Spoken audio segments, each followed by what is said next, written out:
मेरी ईद खराब हो गई, मेरे 30 रोजे जाया हो गए। मैं क्या करूं यार। मैंने देख ली है सलमान भाई की मूवी सिकंदर और मैं लेके आ गया हूं उसका रिव्यू।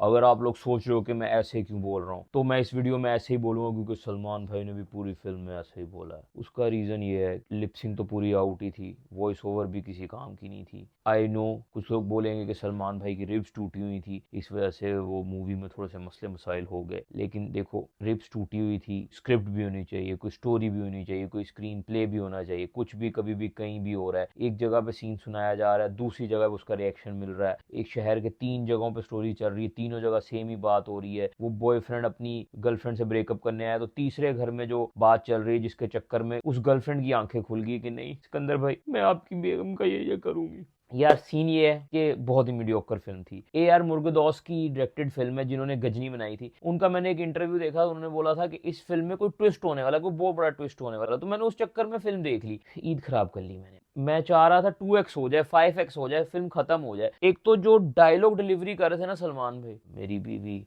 मुझे इतने मैसेज भेजती थी मैंने कभी नहीं सुने, such a bad husband I am. मैं क्या क्या रिव्यू करूं इसका, क्या चाहते क्या हो यार। देखो मैं एक चीज बताता हूँ, ठीक है रिब्स टूटी हुई थी सलमान भाई की, तो जरूरी थोड़ी है कि ईद पे ही फिल्म लानी है। कुछ अरसे बाद ले आओ यार, कुछ टाइम ले लो, 1-2 साल का ब्रेक ले लो। हर साल फिल्म लानी क्यों जरूरी है, क्या मसला है। शाहरुख भाई ने 3-4 साल का गैप लिया, उसके बाद 1 साल में 3 फिल्में फेंकी, तीनों ने पैसा कमा लिया। मीडियोकर फिल्में थी, लेकिन एक तो ब्रेक लिया, फिर थोड़ा सा स्टोरी के ऊपर तो एटलीस्ट काम करो ना। अब जवान ले लो, पठान ले लो, इवन डंकी ले लो, उनकी स्टोरीज पे थोड़ा सा काम हुआ लग रहा था, इसकी स्टोरी पे कोई काम ही नहीं हुआ लग रहा था। यार स्टोरी क्या है, बेसिकली एक बादशाह, उसकी बेगम है, वो उसको टाइम नहीं देता बिल्कुल भी। स्पॉइलर दे रहा हूं मैं, बेगम मर जाती है, ठीक है, बेगम अपने ऑर्गन डोनेट करती है, बेगम अपने बंदे को बचाते हुए मर जाती है। ऑर्गन डोनेट किए हैं तो अब जिनको ऑर्गन लगे हैं ना, उनको जाके सलमान भाई प्रोटेक्ट कर रहे हैं। पता नहीं क्यों जय हो से निकल ही नहीं रहे हैं। जय हो, मैं सबको बचाऊंगा, मुझे जय हो ही करते रहना है। ऐसा लग रहा है जय हो का सीक्वल बन गया है, समझ ही नहीं लग रही सलमान भाई करना क्या चाह रहे हैं। लास्ट में जो गाना चला है वो मुझे वापस रेस 3 का म्यूजिक चला, टन टन टन टन सिकंदर टन टन टन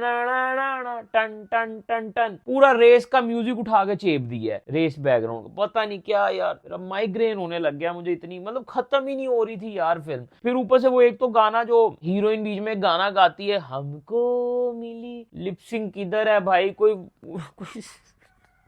बुखार हो गया मुझे, मेरी ईद खराब हो गई, मेरे 30 रोजे जाया हो गए। मैं क्या करूं यार।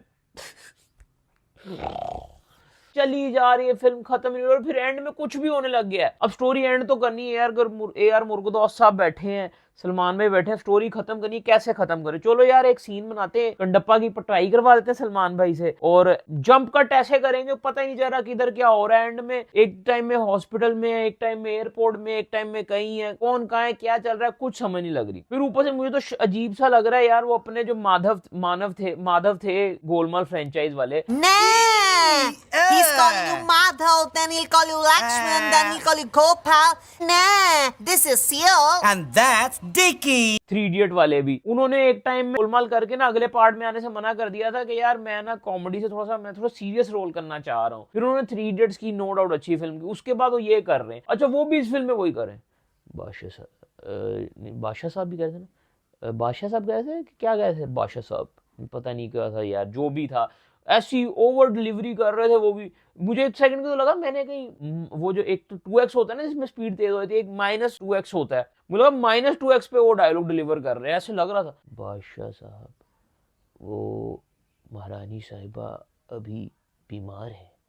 तो क्या चल क्या रहा है यार, इतनी स्लो पेसिंग फिल्म थी, नहीं कोई पैर नहीं कुछ नहीं, मेरा दिमाग खराब हुआ लिटरली। मैं कल देख रहा था जाट का ट्रेलर। अब सलमान भाई से मेरे ख्याल से 10-15 साल तो बड़े हैं सनी देओल, वो अपनी बॉडी भी मेंटेन कर रहे हैं, उन्होंने स्टोरी भी ऐसी पकड़ी वो जाट की, वो लग रहा है कि अच्छी फिल्म है। कैरेक्टर्स डालो, बीच में अच्छे एक्टर्स डालो, उनको एक स्टोरी दो, फिर सिनेमेटोग्राफी उसकी अच्छी लग रही है। अब पता नहीं जब जाट फिल्म आएगी वो अच्छी होगी कि नहीं होगी, तो उसका कंपैरिजन मैं कर दूंगा कि ये सलमान भाई की कि जो सिकंदर है और जाट में क्या डिफरेंस है, लेकिन मुझे ऐसा लग रहा है कि जाट सिकंदर से ज्यादा अच्छी फिल्म होगी। सलमान भाई के कमबैक को जो लोग एक्सपेक्ट कर रहे हैं ना, वो नहीं हुआ है भाई साहब। लास्ट जो मुझे सलमान भाई की फिल्म अच्छी लगी ना, कोई 15 फिल्मों में से, वो टाइगर 3 ही थी। वो कुछ अच्छी फिल्म थी, उसके अलावा सलमान भाई ने कुछ अच्छा नहीं किया। एंड ये भी बहुत मीडियोकर फिल्म है, मैं तो कभी रिकमेंड नहीं करूंगा किसी को कोई देखे। एक सीन आता है ना जिसमें सलमान भाई एंड में हॉस्पिटल में लोगों को बचाने आते हैं, वो एक भाला पकड़ के ऐसे घुमाते हैं इधर उधर उधर। तो देखो मास्किंग ही नहीं सही हुई सलमान भाई के फेस की, क्योंकि वो बंदा कोई और था जिसने वो स्टंट किया। तो मास्किंग में सलमान भाई का मुंह इतना हो गया छोटा सा। एक मैं चीज बताता हूँ, मास्किंग का एक तरीका होता है कि उस बंदे से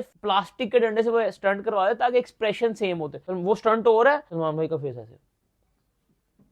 क्या दिखाना चाह रहे हो, कुछ समझ नहीं लगी फिल्म की। कहीं बंदा ना रिलेट कर ही नहीं पाता फिल्म में, कुछ कनेक्टिविटी फील ही नहीं होती। बिस्किट दे रहा है ड्राइवरों को, पैसे दे रहा है, जो मर्जी कर रहा है करी जा रहा है। ठीक है यार, तुम 25% स्पोर्ट्स के ओनर हो, जो भी है। फिर उसके बाद एक सीन मुझे थोड़ा अच्छा लगा, उसमें भी गलतियां थी। वो सीन ये था कि सलमान भाई के ऊपर अटैक करने आ रहे होते हैं, तो वो फॉर्मेशन लेते हैं सलमान भाई और उनके दोस्त या गार्ड जो भी है, वो फॉर्मेशन लेते हैं भालों भूलों से। अब वो भाले ना सिर्फ उनके गले से इतने आगे निकले हुए, यानी कि यहाँ पे ना तो इतने भाले हैं। अब इन भालों से आप फॉर्मेशन नहीं ले सकते, लेकिन जब वो स्टंट हो रहा होता है तो भाले दूर दूर तक होते हैं ताकि लोग उनके करीब ना आ पाए। वो स्टंट अजीब सा था। खैर, थोड़ी सी अगर स्टोरी के ऊपर बात कर लें, 3 ऑर्गन्स उसकी बेगम ने डोनेट किए। हालांकि करने को तो फिर 25-30 ऑर्गन डोनेट कर सकते, पर इतना स्टोरी कैसे खींचते वो, क्योंकि स्टोरी खींची हुई और कुछ नहीं था। 3 ऑर्गन्स डोनेट किए, एक किसी बच्चे को मिल गया है लंग्स, आंखें एक औरत को मिल गई शादीशुदा। आधी फिल्म में पता ही नहीं चल रहा था उसकी आंखें गई कैसे। फिर कहीं एक बैकग्राउंड से एक आवाज आती है, बेटा पहले भी तूने रो रो के अपनी आंखें खोई हैं। मतलब कोई प्लॉट नहीं था, तो ऐसे बैकग्राउंड में एक स्टोरी गई, एक आंटी से डायलॉग डिलीवरी करवा दी कि यार चलो जस्टिफाइड हो जाए कि आंखें कहां गई। वो सीन समझ नहीं लगा कि उसकी आंखें चली गई, उसको फिर आंखें दे दी, वो फिर सुसाइड कर रही है। शायद चाह रही होगी कि मैं अपने आप को मरते हुए देखना चाह रही हूँ। एक लड़की को दिल दिया है, उसकी हार्ट बीट नहीं चल रही है, तो सलमान भाई उसके चोला पहन के अंदर घुस गए हैं उसके हॉस्पिटल में। फिर वहां पे उसको, मुझे चलो एक चीज मुझे अच्छी लगी, मुझे लगा था वहां जाके बोलेंगे मैथिली उठ जाओ, मैथिली यही नाम था हीरोइन का, जो भी था, हम आगे तो उसका दिल धड़कने लग जाता। शुक्र है ये नहीं किया उन्होंने, डॉक्टर बुलाए, उन्होंने डॉक्टरों से इलाज करवाया। फिर वो लड़की का बॉयफ्रेंड उसको तंग करता है, वो अल्फा अल्फा करी जा रही, पूरी फिल्म में अल्फा अल्फा करी जा रही है। उस अल्फा का कंक्लूजन क्या हुआ वो कुछ समझ ही नहीं लगा, क्या चल रहा है कुछ पता नहीं चल रहा। सलमान भाई का लुक भी सही नहीं लग रहा, टू बी ऑनेस्ट ना। ठीक है यार, अगर you are not feeling well, आप ब्रेक ले ले सलमान भाई। I really care about you and I want you to give me the best film that we deserves. आप इंटरव्यू में बोलेंगे अच्छी फिल्में नहीं बन रही, तो सलमान भी नहीं बन रही, तो आप ब्रेक ले लो, थोड़ा सा अच्छा काम करो, थोड़ा टाइम दो, चीजें अच्छी लेके आओ। किक 2 लानी है, थोड़ा सा रिलैक्स कर लो। अगर कोई भी पुरानी फिल्म का सीक्वल करना है, रिलैक्स कर लो, अपने आप को फिट कर लो, अपनी इंजरीज रिकवर कर लो, बॉडी शॉडी बना लो। इतना पैसा तो कमा लिया है कि थोड़ा रेस्ट कर सकते हो ना, तो रेस्ट कर लो, अपनी बॉडी को थोड़ा फिट करो। सनी पाजी आपसे अच्छी बॉडी लेके जाट फिल्म बना रहे हैं। खैर, जाट फिल्म जब आएगी तब मैं उसका रिव्यू भी कर दूंगा, क्योंकि उसको मैं ज्यादा ही हाईलाइट कर रहा हूँ इस फिल्म में, लेकिन क्योंकि उसका ट्रेलर मुझे इंप्रेसिव लगा है। अगर उसी टाइप की मूवीज सलमान भाई करने लग जाएं, थोड़ी सी स्टोरी ओरिएंटेड, क्योंकि ये स्टोरी थी ही नहीं भाई, इसमें कुछ था ही नहीं, मैं नहीं रेकमेंड करूंगा ये फिल्म। 1-2 पॉइंट्स मैंने सोचे हुए थे कि मैं बोलूंगा, मैं भूल भी गया हूँ वो पॉइंट्स, ऐसी फिल्म थी। बस यही था मेरा रिव्यू। स्टार्स के नाम पे मैं इसको दूंगा हाफ स्टार, 5 में से हाफ स्टार मैं दूंगा। फिल्म मुझे लगता है सबसे लो रेटिंग दे रहा हूँ मैं किसी फिल्म को। इतनी घटिया रेटिंग तो मैंने मेरे ख्याल से नहीं दी होगी, क्योंकि सलमान भाई से हम ना एक्सपेक्ट करते हैं कि कुछ अच्छा, कुछ तो अच्छा है ना। डांस में, गाने, अच्छा एक चीज में चलो एफर्ट दे दो, चलो 1 स्टार दे दो। एफर्ट क्या था, होली वाला जो गाना आता है ना, उसमें सलमान भाई ने मेहनत की, क्योंकि अलग अलग लोकेशंस पे शूट हुआ है वो गाना। तीनों जो स्टोरीज चल रही हैं, एक जिसको आंखें दी है, एक जिसको लिवर दी है, एक जिसको दिल दिया है, तीनों के घरों पे जा जाके सलमान भाई ने सेम स्टेप किया है। वो चलो इतना एफर्ट दे देते हैं कि सलमान भाई ने उसमें मेहनत की, लेकिन वो मेहनत बनती नहीं थी। गानों पे डांस की मेहनत नहीं चाहिए हमें यार। सलमान भाई देखो, आर्नल्ड बूढ़ा हो गया है, और बहुत सारे हॉलीवुड के एक्टर जो कि बूढ़े हो गए हैं, तो अपनी एज के हिसाब से फिल्में करते हैं। आप भी अपनी एज के हिसाब से फिल्म कर ले, कोई मसला नहीं है। अब देखें, सनी पाजी की जो जाट आ रही है ना, वो उनके एज के हिसाब से ठीक लग रही है। मतलब उन चलो बॉडी पे मेहनत की हुई है, लेकिन वो उनकी एज के हिसाब से। एक्शन थोड़ा कम कर लो, जरूरी नहीं है कि एक्शन उतना ही हो, लेकिन मास वैल्यू भी थोड़ी कम कर लो, लेकिन स्टोरी तो लाओ, स्टोरी तो हो कोई। अब को जवान भले ना पसंद आई, जवान की कोई स्टोरी थी। अब देखो, सलमान भाई चाह रहे होते हैं कि मैं एज के उस पैमाने पे पहुंच चुका हूं कि मुझे दुनिया को बदलना है, कुछ बेहतरी लानी है, तो मैं उस टाइप की फिल्में लाऊंगा जिनसे माशरा तब्दील हो, माशरे में बेहतरी है, लेकिन स्टोरी कोई नहीं होती। अब जवान के अंदर भी एक मैसेज था, लेकिन वो मैसेज को एक अच्छी स्टोरी लाइन के अंदर परोया हुआ था। इसमें स्टोरी लाइन थी ही नहीं कोई। बस ये था मेरा रिव्यू। 1 स्टार दे देता हूँ चलो सलमान भाई के लव में। लाइक करें, शेयर करें, कमेंट करें अगर आपको इस तरह के और रिव्यूज़ पसंद हैं। मैं वीडियोस कहीं नहीं यूज़ कर रहा हूँ क्योंकि लास्ट टाइम मैंने सिकंदर के टीज़र का रिव्यू किया था तो मेरे पे स्ट्राइक पड़ी हुई और मैंने इसमें काफ़ी ज़्यादा बुराई कर दी है। मैं नहीं चाहता हूँ कि अपने चैनल के साथ रिस्क लेना। सो ये था मेरा रिव्यू। लाइक करें, कमेंट करें, शेयर करें एंड डू सब्सक्राइब। कल वैसे हटनी है स्ट्राइक में, 3 महीने जो प्रमोशन के चले ना मैं स्ट्राइक में था सलमान भाई की। So enjoy your life. Eid Mubarak.